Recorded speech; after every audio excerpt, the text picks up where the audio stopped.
Sebelum kita masuk ke videonya, ayo subscribe dan nyalakan lonceng notifikasinya. Terkait dengan mekanisme pendaftaran ya. Jadi di sini dapat saya sampaikan bahwa pendaftaran untuk seleksi ASN P3K dimulai dari pendaftaran melalui laman sskasn.bkn.go.id dan sesudah itu yang tadi pertanyaan terkait dengan NIK, bahwa NIK itu adalah cara kita untuk mengidentifikasi nomor yang bersangkutan benar orang tersebut dan juga sesuai dengan data yang ada NIK di Dapodik.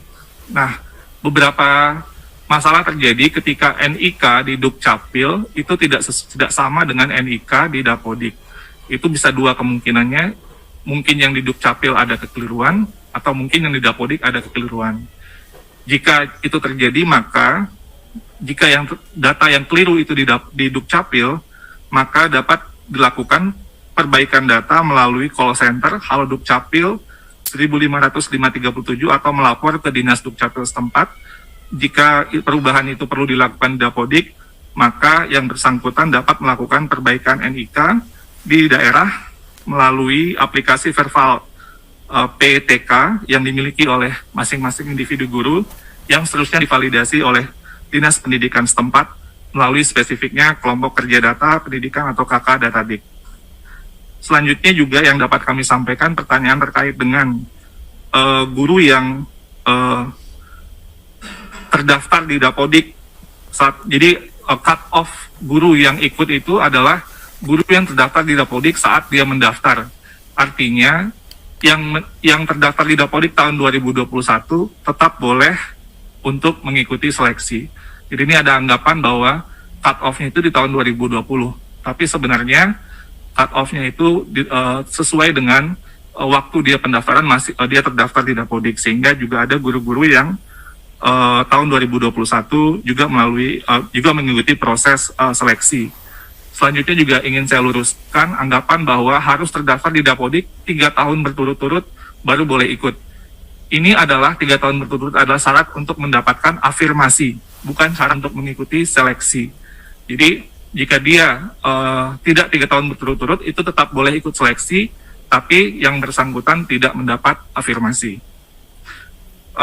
Juga pertanyaan tentang tendik yang ikut seleksi, kita perlu memahami bahwa konteks guru honorer ini adalah guru ketika yang dibutuhkan ketika sekolah tidak mendapatkan pengganti guru yang pensiun, sehingga kadang-kadang sekolah sepanjang ada orang dewasa yang memiliki kualifikasi yang linear untuk mengajarkan satu mata pelajaran, bisa jadi itu adalah tendik, maka yang bersangkutan bisa untuk mengajar, tapi kemudian mungkin kembali menjadi tendik di tahun berikutnya, sehingga mungkin persepsi masyarakat bahwa yang bersangkutan adalah tendik, tapi dia sebenarnya pernah menjadi guru, dan itu juga tercatat sebagai guru honorer, dan mereka berhak untuk mengikuti seleksi.